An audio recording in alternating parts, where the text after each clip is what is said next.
Hello guys, welcome back to my YouTube channel.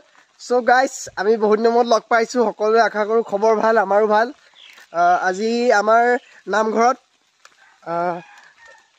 Bhagavat পাঠ ব্যাখ্যা অনুষ্ঠান আছে আমি সকলো ভকত বৈষ্ণৱক নিমন্ত্ৰণ জনাইছিলো লগতে আজি এতিয়া আমি নামঘৰ স্থলীলৈ যাম আমাৰ পুৱাৰ পৰা নামঘৰত সমূহ কাম সমূহ আছে আৰু লগতে আমি আশা কৰো দিনটো ভাল হোক কিন্তু আজি বতৰ বৰষুণ দিছে সব কি হয় নাজানো আৰু হেতু বতৰ কথা বতৰে জানিব সো আমাৰ কাম আমি কৰিবই লাগিব সো গাইস আমি তা নামঘৰলৈ গৈছো নামঘৰ পৰিবেশ আপোনালোকক দেখুৱাই থাকিম এইফালে আমাৰ আছে ধৰ্মধ্বজা এফালে আমাৰ ইয়াত ব্যৱস্থা কৰা হৈছে গতিকে এদিনীয়া কাৰ্যসূচী আৰু বেছি গাইস আমি এতিয়া নামঘৰলৈ আহি আছো আমাৰ যিহেতু অনুষ্ঠান আগবাঢ়ি আছে ৰাতিপুৱা পাতপখন হ'ল তাপাস পৰিবেশ নিকাকৰণ হ'ল তাৰপিছত বৃক্ষৰোপণ হ'ল এতিয়া আমাৰ ধৰ্মধ্বজা উত্তোলন আছে এই ধৰ্মধ্বজা উত্তোলনত দায়িত্বটো আমাক দিছে গতিকে এতিয়া আমি নামঘৰলৈ আহি আছো গা পা ধুই গাইস আমি এই নামঘৰ পাইছোহি নামঘৰ স্থলী চক কিমান সুন্দৰকৈ আমি ৰাখিবলৈ চেষ্টা কৰিছিলো বাৰু বৰ্তমান সুন্দৰ হৈছে খালি প্ৰতিকূল বতৰ হ'লে আৰু অকমান তো গাইস এয়া আমাৰ ধৰ্মধ্বজা অনুষ্ঠান হ'ব এতিয়া ইয়াতে ধৰ্মধ্বজা উত্তোলন হ'ব কৃষ্ণ কৃষ্ণ পালে এখন আমাৰ ধৰ্মধ্বজা লগতে ভকতসকল আহি পাইছেহি এইফালে আমাৰ আছে হেই লডু কেনে খবৰ বহুত দিনত দেখিছো এইফালে আমাৰ আছে ধৰ্মধ্বজা এফালে আমাৰ ইয়াত ব্যৱস্থা কৰা হৈছে গতিকে এদিনীয়া কাৰ্যসূচী আৰু বেছি দীঘলীয়া নহয় এদিনৰ কাৰণে ইমান কষ্ট কৰা হৈছে নে নহয় জানো মা অঁ এইফালে ধান গজালি দিছিলোঁ গজালি ধান মেলিলে বাৰু কাইলৈ বেছি ভাল হ'ব ইয়াত অলপ পিছতে আমাৰ ইয়াত ধৰ্মধ্বজা অনুষ্ঠান উত্তোলন হ'ব আৰু লগতে গুৰুঘাট পৰিৱেশন হ'ব এতিয়া আমাৰ লগৰসকল আহি পাইছেহি আৰু এইটো ষ্টাইলটো ৰাইজে কেনেকুৱা লাগিছে এতিয়া ধুনীয়া লাগিছে নে বেয়া লাগিছে এইটো আমাক জনাব একদম কষ্ট কৰা হৈছে আৰু সেইফালে আগলৈ নাযাওঁ পিছত যাম আমি এতিয়া ধৰ্মধ্বজা অনুষ্ঠানলৈ যাবলৈ লৈছোঁ ফুল লৈছোঁ এয়া চাওক ভিডিঅ'টো কৰি দিয়া অঁ তুমি কৰিব নোৱাৰিবা ভিডিঅ'টো কোনে কয় এই ল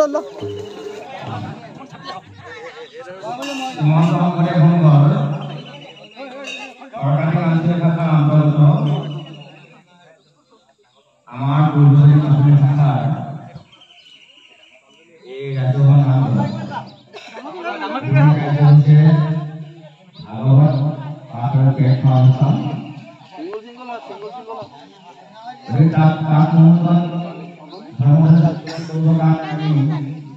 বেদী ওচৰত সকলোৱে সমবেত হৈছোঁ ইতিমধ্যে আমাৰ গায়িকাবোৰ উপস্থিত হৈছিল আমি আপোনালোকৰ এটি কথা আমি নিবেদন কৰিব লাগিব এতিয়া পতাকা উত্তোলন কৰি কোনো বন্তি প্ৰজ্বলন আৰু ধোঁৱা পান অৰ্পণ কৰিব নালাগে ফুল আহিব দিব নালাগে পতাকা উত্তোলন কৰা মুহূৰ্তত সকলোৱে সাত্বিকতা অৱলম্বন কৰিব পতাকা উত্তোলন কৰাৰ কাৰ্যক্ৰম এনেধৰণৰ গুৰুঘাটৰ পাছতে পতাকা উত্তোলন কৰিব উত্তোলন পিছত সকলোৱে অৱস্থান কৰিব আৰু লগে লগে হৰিধ্বনি দবাকা শংখ ফুল তাল আদি বজাব আৰু আইসকলে উৰি দিব এইখিনি হ'ল এই ধৰ্মধ্বজা দলত সাত্বিকতা অৱলম্বন কৰিবলগীয়া এতিয়া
শ্ৰীমন্ত শংকৰদেৱ সংঘৰ সৰ্বাধিক আঞ্চলিক শাখাৰ অন্তৰ্গত পূৰ্বজ্যোতি প্ৰাথমিক শাখাৰ পৰম শ্ৰদ্ধাভাজন সভাপতি সম্পাদক প্ৰভুদয়ৰ প্ৰমুখ্যে আজি জাতি ধৰ্ম বৰ্ণ নিৰ্বিশেষে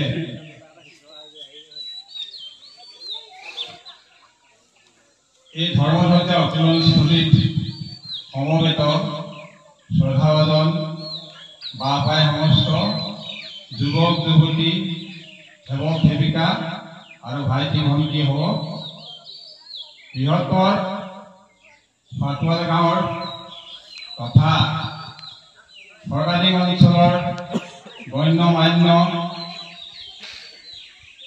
শ্ৰদ্ধাভাজন ভকতপ্ৰাণ ৰাইজ হ'ব জয় জয়তে আমাক ভক্তিপূৰ্ণ সেৱা ভাগি গ্ৰহণ কৰিব।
জ্ঞাতি বুলি আপুনি মানস অসমেত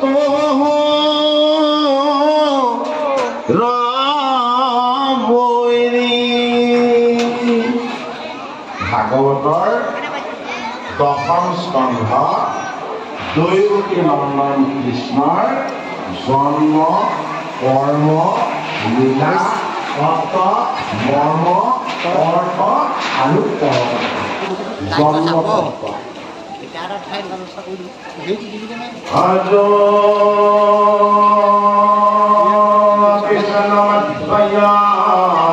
আত্মা ভূতানা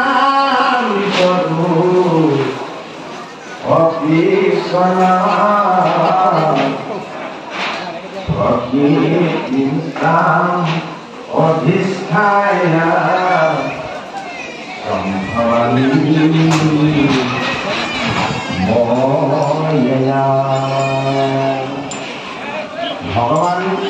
কৃষ্ণই মধ্যম পাণ্ডৱ অৰ্জুনক গীতাৰ জ্ঞান যুগত জনাই দিলে যে অজু অপি অজু মানে জন্ম নাই অপি মানে কিন্তু যে হে অৰ্জুন হে ভাষা মোৰ জন্ম নাই কিন্তু কি কৰোঁ মোৰ এই গোটেই ৰূপ এইজন নমস্কাৰ আৰু মোৰ তত্ত্বটো তুমি বুজাচোন মোৰ দুটা তত্ত্ব এটা হ'ল অন্তৰৰ আগত কওঁ মুখৰ বৰষুণৰ অমৃত ধৰাৰ পিছত অকণমান কিনকিনীয়া বৰষুণ যিদিন লৈ আগবাঢ়িছোঁ বা প্ৰায় সমস্ত খালি এটা কথা আমাক অকণমান দুখ লাগিছে যে আইসকল পিছফালে কেলে বহি আছে ইমান সুন্দৰ কথা ওলাই আছে জ্ঞান গংগা আইসকল যদি আগফালে বহি যায়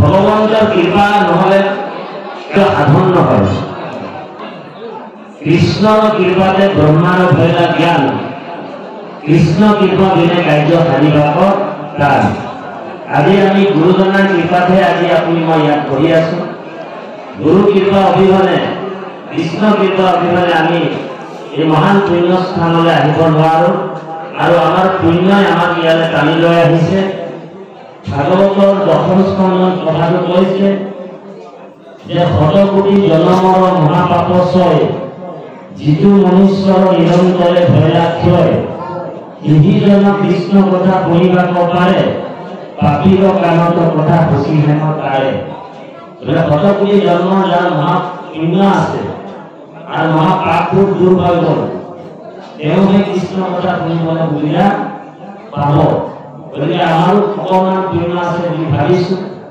আমি ভাগৱতলৈ সোমাই যাম ভগৱন্তৰ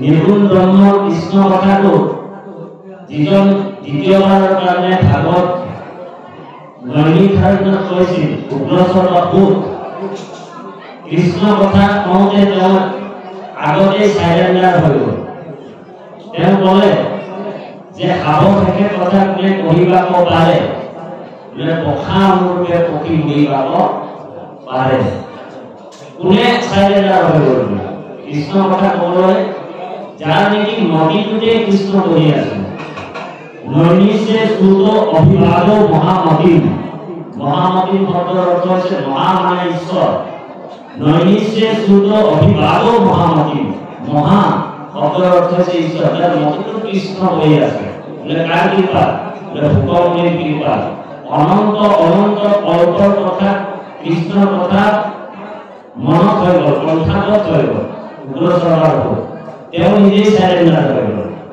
যে আমি যদি কৃষ্ণৰ কথা কওঁ মোৰ মতিৰ অনুসাৰে মই কৃষ্ণৰ কথা ক'ব পাৰিম কাৰণ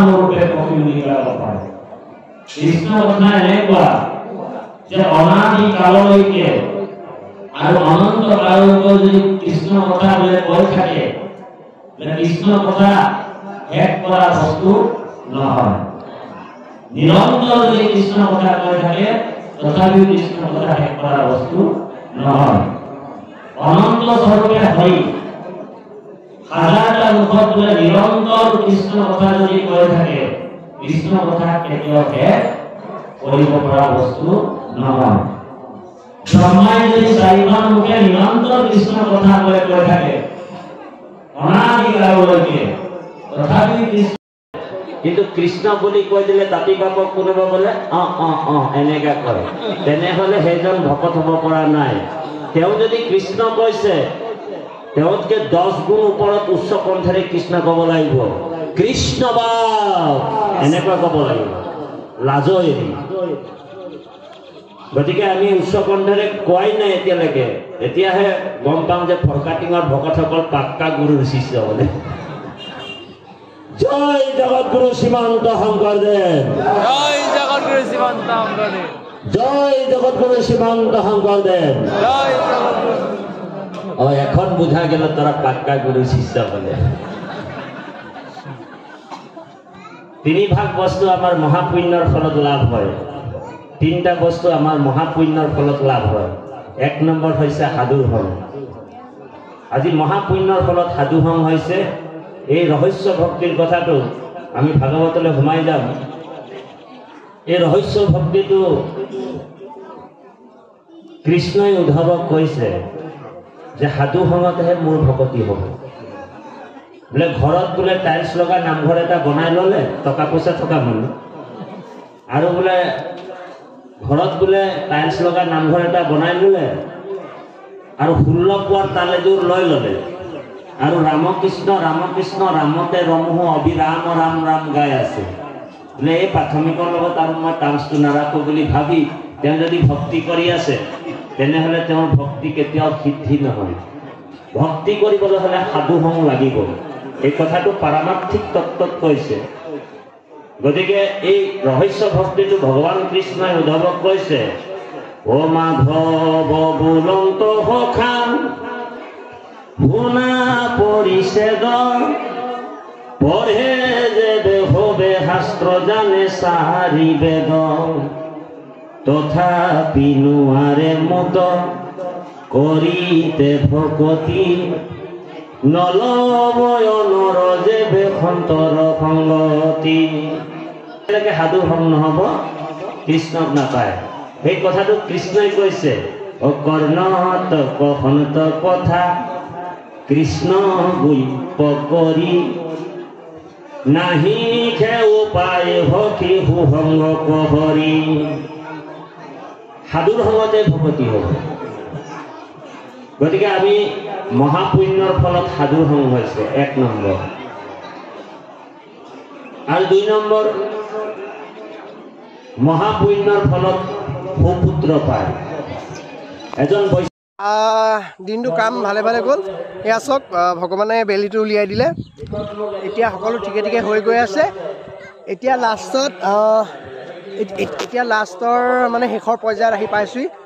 এতিয়া আমি সকলোৱে খানা খালোঁ, মানে সিদ্ধান্ত ল'লোঁ। এতিয়া অনিল দাদী বাপে খানাখন দি আছে। এতিয়া ভিতৰলৈ যাম আৰু এতিয়া অলপ পিছতে বন্তি প্ৰজ্বলন হ'ব। থেংক ইউ, আমি দেখুৱাম আপোনালোকক। চৰণ কমলত তেৰা সমস্ত হয় এভাগী প্ৰাৰ্থনা কৰোঁ। কৃষ্ণ, হে কৃষ্ণ, তুমি মাত্ৰ চৈতন্য স্বৰূপ নিত, শুদ্ধ সত্য জ্ঞান অখণ্ডিত, আবাৰ যতেকৈ এইটো তোমাৰ বিনোদ ৰূপ, চৰাচৰ মায়াৰ কল্পিত ৰাম, চৰাচৰ মায়াৰ কল্পিত। তেনে এজন সাধু বৈষ্ণৱ মহাভকতক পাই আমি পৰম আনন্দিত হৈছোঁ। সুন্দৰভাৱে আপোনালোকক উপস্থাপন কৰি আমি কি কৰিম ৰহস্য ভক্তিৰ বিষয়ে, জন্ম কৰ্মৰ বিষয়ে। এতিয়া আমি তাৰ বিপৰীতে দুটা বিপৰীত কেনেকে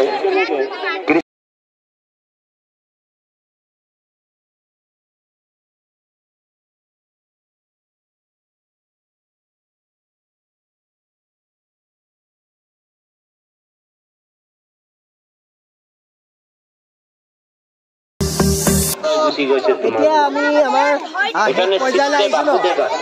এয়া চব আমি সকলো যাম এতিয়া বন্তি প্ৰজ্বলন। আমাৰ দিবাংগ কিবা এটা কৈ দিয়া। কি ক'ম এতিয়া, আজি ভাল লাগিছে, বহুত ভাল লাগিছে। এনেকুৱা এটা দিন আকৌ ঘূৰাই চাগে কেতিয়া পাম নাজানো। ভাল লাগিছে। এয়া আমি এতিয়া চাকি জ্বলাবলৈ যাম। এয়া আমি তেল চাকি, তাৰপৰা এইফালে কপা আছে লৈ যাম।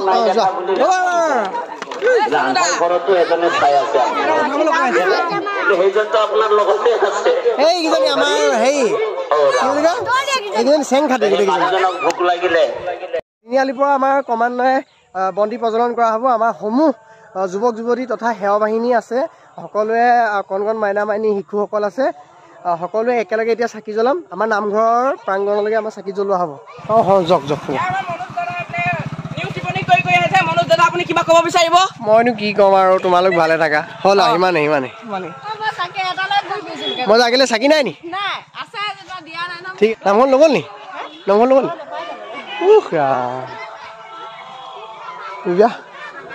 হৈছে। আহিব ঘৰলৈ আহিছে এতিয়া। মই ভালকৈ ধমক দি থৈ আহিছোঁ। কৃষ্ণ কৃষ্ণ কৃষ্ণ কৃষ্ণ। বাহ হয়নি কৃষ্ণ কৃষ্ণ অঁ শেষ হ'ল ভাগৱত শেষ হ'ল হা ওলাবা চাগে ইউটিউব চিউটিউবে ক'ৰবাত গোটেইখন কোলা কোনে পিন্ধে ক'ব যে গোসানীয়েহে কোলা পিন্ধে তেওঁ কোলা পিন্ধিছে সিহঁতি চ' আমি এতিয়া আৰম্ভ কৰিম আমাৰ চাকি জ্বলোৱা অনুষ্ঠান কিন্তু আমাৰ বৰ্তমান মেচ অসুবিধা হৈছে মেচৰ অভাৱ হৈছে মেচ নাইকিয়া হৈছে গতিকে এতিয়া মেচ আনিমগৈ এয়া আমাৰ অনুষ্ঠান আজি শেষ হ'ল সকলোকে শেষত আমি সেৱা জনাইছোঁ কৃতজ্ঞতা জনাইছোঁ আজি দিনটো ভালে ভালে গ'ল বতৰো ভাল হ'ল প্ৰথমে ৰাতিপুৱা বেয়া আছিলে কিন্তু ভাল হ'ল সকলোৱে মংগল হওক জয় গুৰু শংকৰ কৃষ্ণ হৰি হৰি